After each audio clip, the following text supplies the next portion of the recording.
Maranatha, a small prayer for the sermon. Our Heavenly Father, thanks for giving this opportunity. Now we are going to meditate our word. Please give our enough message to our spirits. In your mighty name we are praying. Amen. Maranatha.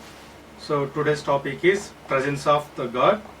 So for the topic, let us read one scripture from the Bible, from the book of Exodus. From the book of Exodus 33 chapter 33, 14th verse. And he said, my presence will go with you and I will give you rest. So here God clearly said to the Moses that my presence will go with you. My presence will go with you. So presence of the God is very, very important. So Moses know the value of the presence of the God. That's why he refused to the God. Without your presence, we didn't move. We can't move any inch or any distance or any mile without your presence. So from here onwards, with your presence only, we can move. We can move. These words are told by the Moses directly to the God.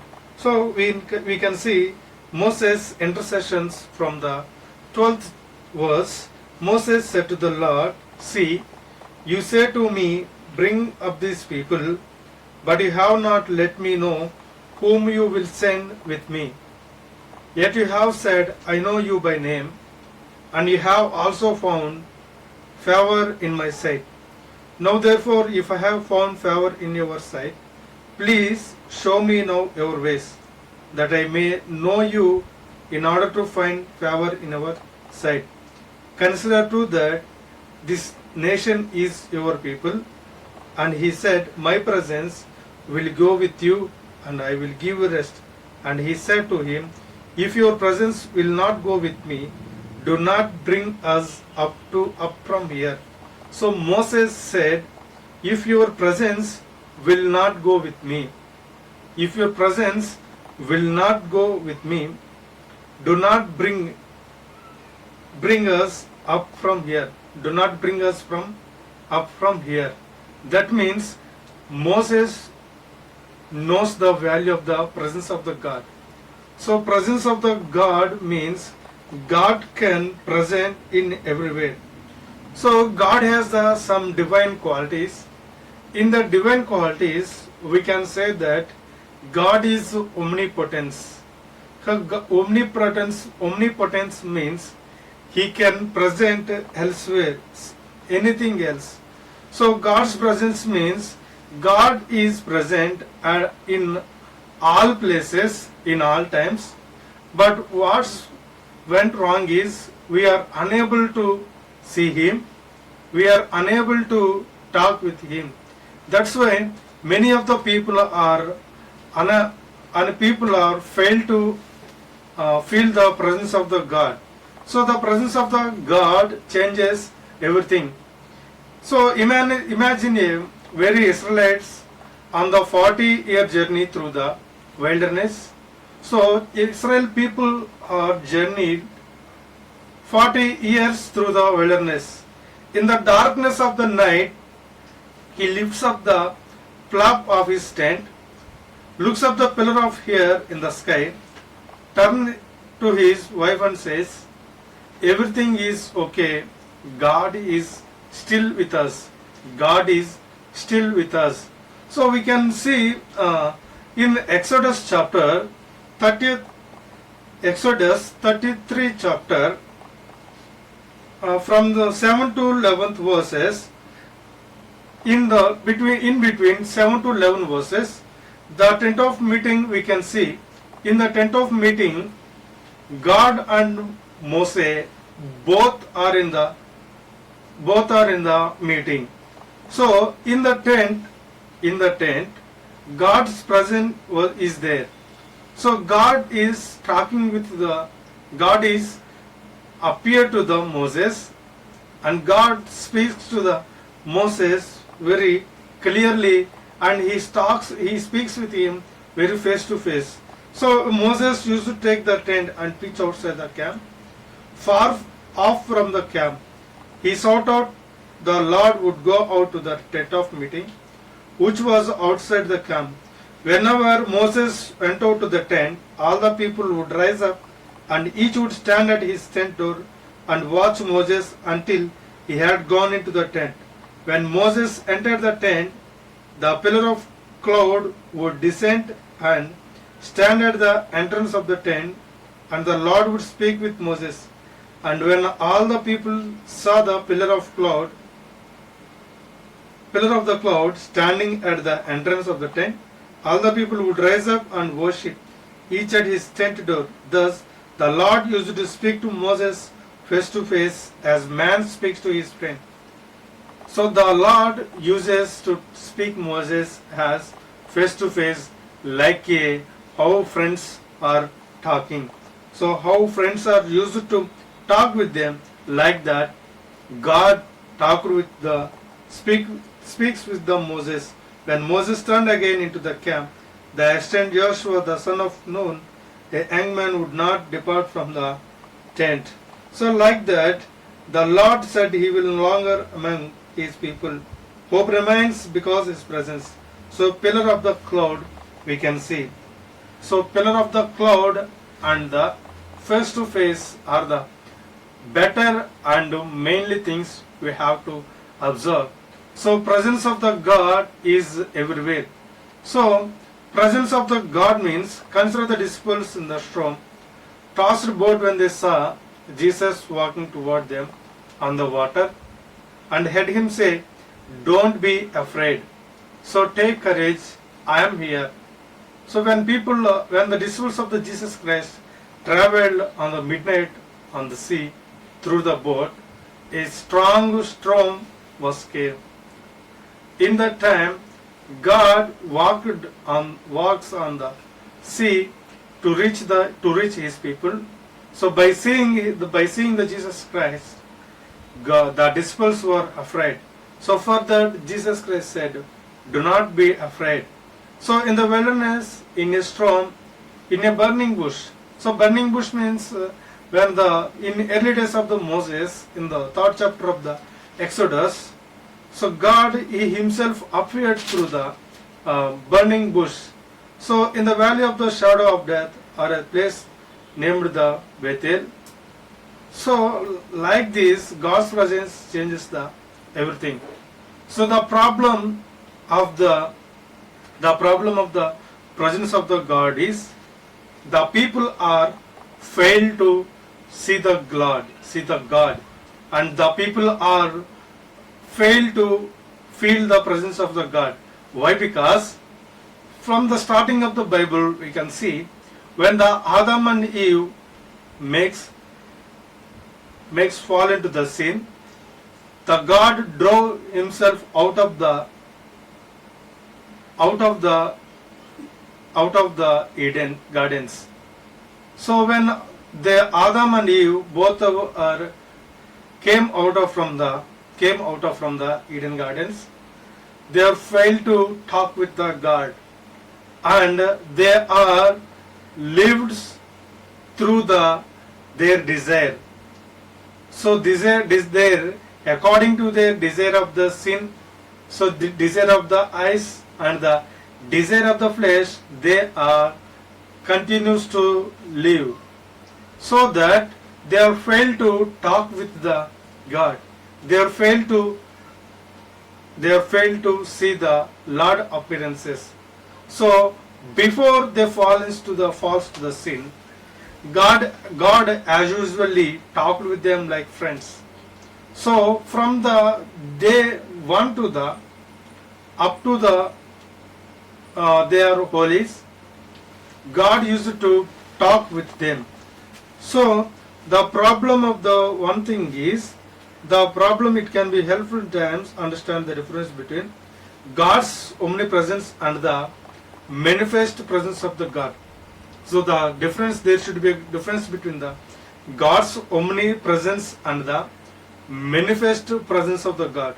So God's omnipresence means He is always there even when the awareness is not. He is always is there. He is always with us. Like in the New Testament we can see God is like an Emmanuel. Emmanuel means God is with us. So God is with us, but that we are failed to the awareness. His Holy Spirit indwells believers at all times. His Holy Spirit is indwells. That means He is always is like in the form of spirit. In all times He presents in ours. God's manifest presence, however, in something that occurs in our lives, He chose to reveal Himself. So when the situation comes, He chooses to come outside of from our sides. So it is something that is sometimes experienced and other times not. Familiar examples of in early we can discuss that Jacob at Bethel and Moses at the burning bush and the disciples in the storm. The second one is the promise. The promise of the scripture is that God is always present with us. Nothing changes that fact. When God said, I am with you, Jacob's reply is, surely the Lord is in the place and I did not know it. So I did not know it. So God is always with us, but we did not know it. So the promise has been given to us, I am with you always to the end of the age. So I am with you always to the end of the age. So the Jesus Christ said to all the disciples on the Mount of Olive, and that in the apostles we can see He Himself has said, I will never leave you or abandon you. So do not allow we have to confess our sins, and we should make a strong statement. We should on the strong one believe that was, we are not allow the darkness of the night or the presence of the storm cause so the doubt whether God is present and working on in our life. So we cannot question or we can't do that God is present and He is working in our life. So that foolish questions we can't run in our mind. So if we stop that questions, we can believe Him very rudely. So that is very good for us. So in His faith, we should strongly on the believeness. So His presence but provide opportunity for His presence. The third one is the practice. Knowing the fact of the God's practice is important. So knowing why He is present even more significant. So God is present with us to work out His will and purpose in us and through us. So why God is present with us means, so He has some purpose in our lives. So to work out His will and purpose in us and through is, He promised His presence to the Jacob, not merely to bless Jacob, but all the people on the earth. So all the people on the earth, through you the earth will fulfilled. So would be blessed through him and his offspring. So God is working in you both to will and work according to His purpose. So He is working in us what is pleasing in His sight through Jesus Christ, to whom be glory forever and ever. So in one thing is to take comfort in the promise of the God. Presence is the great thing to live and walk His presence by choosing to align ourselves in His purposes. It's been said to that essence of the Christians his life to live all the life in awareness of God's presence under His authority and for His glory. That's the life we should want. So we can again tell that God's presence is the place where the God hears our prayers. God's presence is the place where our prayers are heard. So for example, David sought the Lord's presence when Israel faced a 3 years famine. And the next, Christians may approach the Lord with the confidence because of Christ's finished work on our behalf. So furthermore, we can see in the Bible God's promise to hear and forgive those who come into His presence with humble repentance. So God promised to hear and forgive those who come into His presence with humble and repentance. So those who are praying, so when you are praying, believe that God is with me. God is with us. So when we are praying to the Lord Jesus Christ or the Lord, so we should believe God is with us. He heard our prayers. So after the completion of the prayer, we should wait for the God until He answers. Until He answers, we should wait for Him to talk with Him. So if we are wait for the God, He will definitely talk with Him. He definitely appears to us.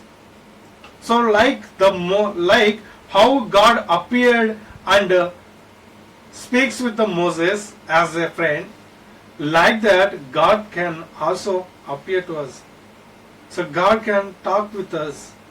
Also in ages to come, God's presence will be the ultimate blessings for the believers. We'll see Him face to face. So we can see that word in the book of John's first letter, third chapter, the first letter of the John, third chapter, second verse. Beloved, we are God's children, now and what we will be has not yet appeared. But we know that when He appears, we shall be like Him, because we shall see Him as He is. So we can see Him as He is. So His immediate presence will render a temple unnecessary. It is the anticipation of the presence that should motivate Christians to the faithful service the present the age. So, my dear friends, God's presence is the very important to all of us, so that everyone should have the awareness about the presence of the God. So from now onwards, we should feel and we observe God is with us. God is going to work in our lives. So these small words will bless in our hearts. Amen. Maranatha.